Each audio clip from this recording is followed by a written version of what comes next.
Temos o prazer de começar hoje uma série de entrevistas com a coach Suzana Azevedo, a fim de que ela explique um pouco sobre o que é a função de coach, seus desdobramentos, a quem atinge, enfim, vamos conhecer um pouquinho mais desta que está sendo uma das mais importantes profissões para o mercado de trabalho e também para as pessoas. Suzana, é um prazer conversar com você, Olá, agradeço a atenção. Muito obrigada. Suzana, o que vem a ser coach? Muito se fala sobre coach, mas muita gente ainda não tem clara o que é a expressão e o ramo de atuação, a área de atuação. Gostaria que você, por gentileza, explicasse ao nosso internauta. Ok, então, bom dia. Então, coaching é uma atividade que tem um termo em inglês, a própria palavra coaching, que já dificulta um pouco o entendimento das pessoas relativamente ao conceito. Mas não tem tradução à letra, então o termo utilizado continua a ser o coaching. Coaching é um processo de desenvolvimento de habilidades, de competências, baseado naquilo que o indivíduo ou o grupo deseja atingir, fazendo uma análise da sua situação atual, de quem ela é, quais são as suas forças, os seus pontos de desenvolvimento e desenvolvimento também de planos de ação para atingir aquilo que a pessoa ou o grupo ou a organização necessita de atingir. O coaching é o processo e depois existem os profissionais que são os coaches. A gente trabalha tanto em termos corporativos como em termos individuais. É um termo que inicialmente ele começou no desporto, por isso talvez tenha usado o termo coach, mas existe uma outra avaliação da palavra coach que diz que quer dizer carruagem, ou seja, que é um meio de transporte que me leva de um lugar para o outro, pegando o termo em inglês. Ele começou no desporto, mas depois por várias razões o meio corporativo ele é mais dinâmico até e menos conservador do que o meio desportivo, acabou por absorver esses conceitos e utilizou isso largamente. Começou nos Estados Unidos e Inglaterra principalmente, no Brasil começou desde há uns 15 anos para trás e está agora em um processo de desenvolvimento bastante grande e tem trazido bastantes resultados para os indivíduos e para as empresas, tendo em conta a evolução que houve nas estruturas dentro das empresas e a forma como a comunicação passou a ser feita entre as diversas pontos de comunicação. Antigamente a empresa ficava num único lugar, as pessoas não se deslocavam, toda a gente se conhecia, ficava tudo junto.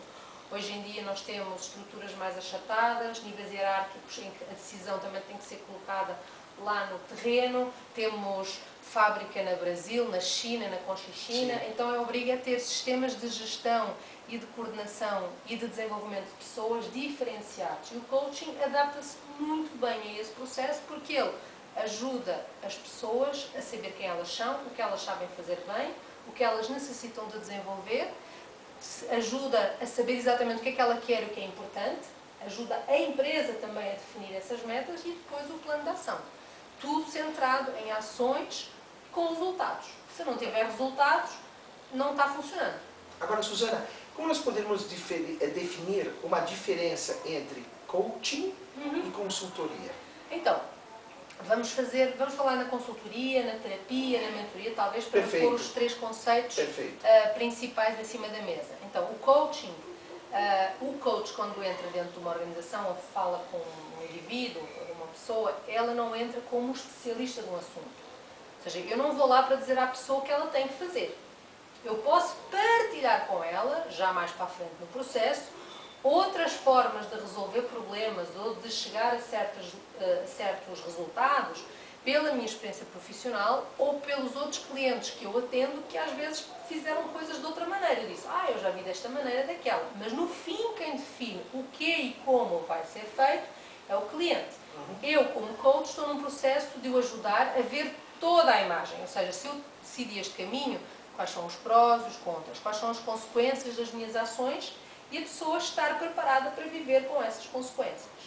O consultor, ele já é um especialista, ou seja, teoricamente, quando ele é contratado, ele vai para fazer um diagnóstico também da situação, essa parte até é bastante semelhante, mas depois ele próprio define os caminhos que são a ser colocados em cima da mesa.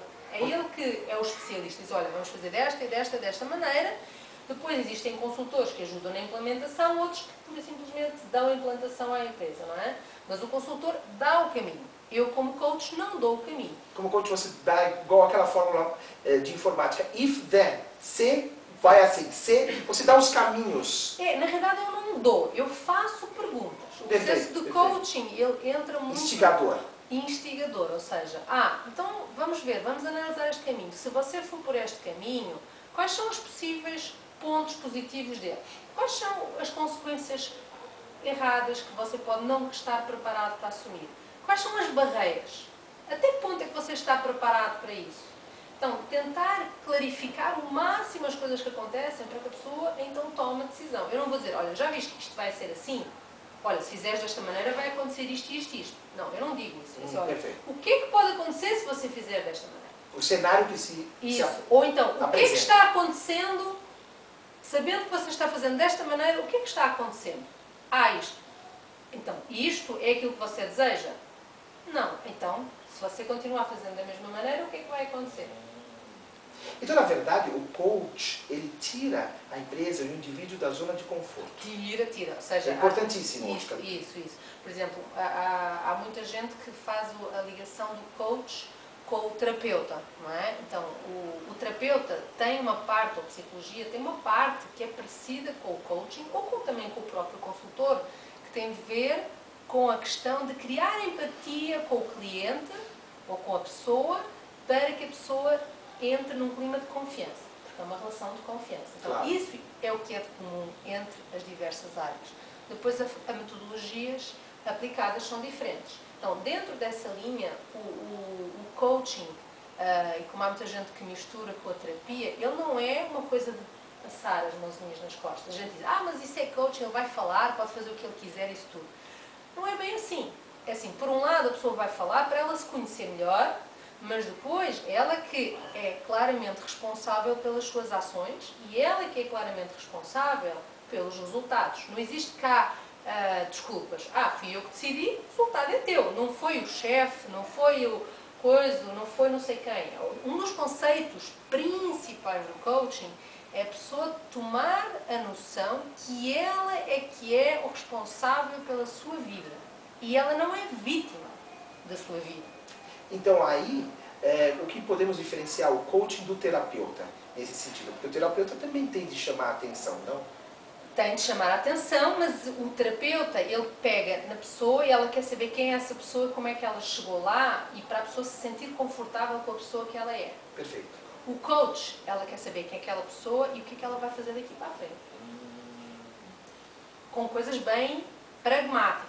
Perfeito. Então tem que focar bastante, quer seja no negócio, quer seja em termos pessoais. Então, não vamos andar com rodinhas ali sentados no sofá durante três sessões sem acontecer nada, só para a pessoa divagar sobre o que ela quer. Então, uma coisa importante que você também citou é a questão de que, por exemplo, no coaching individual, nós temos também não só o foco profissional, mas pessoal da pessoa, para que ela possa se tornar uma pessoa melhor em todos os sentidos, inclusive no profissional, certo? Isso. Então, a grande maioria das pessoas que contratam coaching atualmente ainda são para questões profissionais. É usado o tema profissional. Então, nós trabalhamos as habilidades ou as crenças associadas àquele profissional que tem certas dificuldades ou quer se desenvolver para atingir outros patamares de resultados ou outros patamares na própria hierarquia da empresa. A gente trabalha essa pessoa e usa normalmente os exemplos do dia-a-dia profissional. Mas, na realidade, a gente está utilizando a pessoa também. Estamos sempre trabalhando o pessoal, usando como exemplo o dia-a-dia profissional. E existe uma outra parte das pessoas que nos contratam individualmente para trabalhar a sua vida globalmente. Aí o profissional é uma mais vertente daquilo que é trabalhar. O trabalho profissional, intelectual, o físico, as relações pessoais, espiritual, intelectual. Puxa, todas essas áreas? Isso a gente faz, o que a gente costuma trabalhar baseado numa coisa chamada roda da vida, que vem nos Estados Unidos, e depois a gente faz uma avaliação da roda da vida da pessoa e depois vê quais são as prioridades por onde começar a trabalhar. Quando estamos fazendo na empresa, já não faz uma roda da vida completa, a gente faz uma roda de profissional, entre aspas. De vida profissional. E isso faz uma análise, descobre quais são as forças e os talentos dessa pessoa, tenta também que a pessoa consiga clarificar para ela quais são os valores, quais são as coisas que ela tem como importante para si própria, ou seja, eu tenho que saber que para mim é importante ter boas relações com as pessoas. Eu prezo isso. Então isso vai ter como consequência que eu vou ter dificuldade às vezes em entrar em conflitos quando tiver que dizer algumas verdades. Então como é que eu vou trabalhar isso? Interessante, esse meio termo. Então isso a gente trabalha usando o ambiente profissional. Claro que depois, a médio e longo prazo, a gente também descobre que isso também acontece no meio pessoal. Em casa, na família, com os amigos. E hoje cada vez mais um é ligado ao outro, não?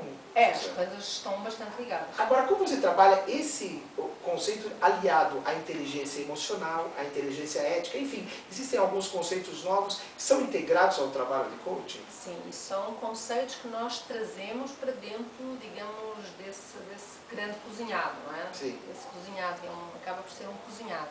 A inteligência emocional ela é bastante trabalhada, porque já está claramente demonstrado que só a inteligência, o QI, o coeficiente de inteligência em si, não é garantia suficiente que eu vou ter sucesso, ou que eu vou atingir os resultados, ou que vou me dar bem na vida, quer seja eu por mim, mas na relação com as outras pessoas, e ser feliz.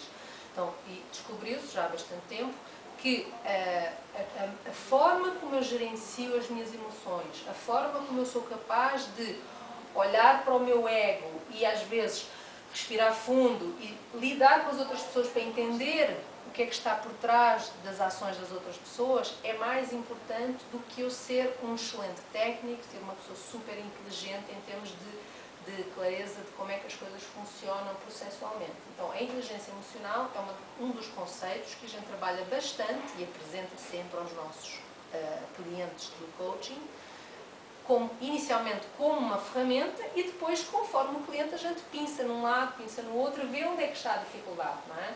Onde é que a pessoa está tendo mais dificuldade e onde é que aquilo pode ajudar a tirar o melhor resultado. Eu não chamo inteligência ética. Do meu ponto de vista, Perfeito. não é inteligência ética. É ética ou não ética. Perfeito. Ou seja, a pessoa faz certo ou não faz certo. Eu posso ser inteligente de entender que dentro de alguma empresa algumas coisas são mais valorizadas ou não valorizadas, mas ética em si eu acho que é uma coisa maior do que só a inteligência. Sim. Do que ser. É uma questão de respeito pelos outros e de fazer as coisas certas, como se costuma dizer, mesmo quando ninguém está olhando, não é? Exato. A ética é um dos fatores mais importantes dentro do coaching. A gente trabalha com a ética de uma maneira muito forte, porque a gente, quando questiona os caminhos que as pessoas vão trilhar, o impacto que as pessoas vão ter nos outros, o impacto que os outros têm nelas, a gente questiona também sempre, acaba por falar um pouquinho da ética. Porque não dá para trabalhar coaching sem ética. O coaching obriga, quando a gente trabalha dentro desse modelo, em que nós temos que falar a verdade, nós não mentimos, nós partilhamos com os outros aquilo que sentimos, nós partilhamos aquilo que achamos que está certo, aquilo que está errado. Então isso tem muito ligado com a ética. No curto prazo, há quem não goste, no médio e longo prazo, isso normalmente traz resultados muito bons para o indivíduo e para o grupo. A gente já falou um pouquinho, eu até fiz um curso de governança corporativa nas empresas, exatamente por essa questão, ou seja, o coaching não trata das boas práticas de governança corporativa, mas os gestores que utilizarem as práticas de coaching na gestão das suas equipas, na gestão da empresa, elas vão com certeza ter maior facilidade em utilizar essas boas práticas de governança corporativa, que começam por transparência, comunicação clara, definição de objetivos, fazer uma análise dos recursos da empresa. Tudo isso que é feito em termos de planejamento estratégico, nós fazemos com o coaching para o indivíduo ou para a equipa, se estivermos a trabalhar numa equipe. Então, o coaching dá um suporte, é uma ferramenta adicional que os gestores podem usar para a aplicação de boas práticas de governança corporativa, nomeadamente no que tem a ver com ética e que tem a ver com a transparência na comunicação entre os acionistas, o conselho de administração, os executivos da empresa e os restantes funcionários da empresa. Hoje a gente vê que em várias companhias, mesmo no mesmo ambiente, no mesmo lugar geográfico, as pessoas não se comunicam, as pessoas não se encontram. Não. Dizer, muitas vezes, de adaptar a culturas diferentes. Então, quando temos unidades na China, em Portugal, cada uma é uma cultura. Então, baseado nisso, pergunto, como envolver toda essa questão, como fazer com que eles se aproximem, porque muitas vezes um comunicado chega externamente antes de falar o mercado interno, o que é um erro básico, porque a força interna é um meio de comunicação muito importante. Comunicação, não é? Ou seja, hoje em dia parece que vivemos numa coisa assim um pouquinho estranha, não é? Nunca antes houveram tantos meios de comunicação e nunca como antes, hoje as pessoas comunicam pouco, não é? As pessoas não vão sentar-se e trabalhar umas com as outras. Isso é a coisa mais rica que há. Quando eu me sento, eu partilho. E eu partilho não só o conteúdo do que eu estou falando, mas a emoção e o sentimento que está. Isso faz com que haja cola entre as pessoas. Vou te cortar um pouquinho, porque é o seguinte, isso vai fazer parte da segunda série, que é o coaching das empresas. Aguarde.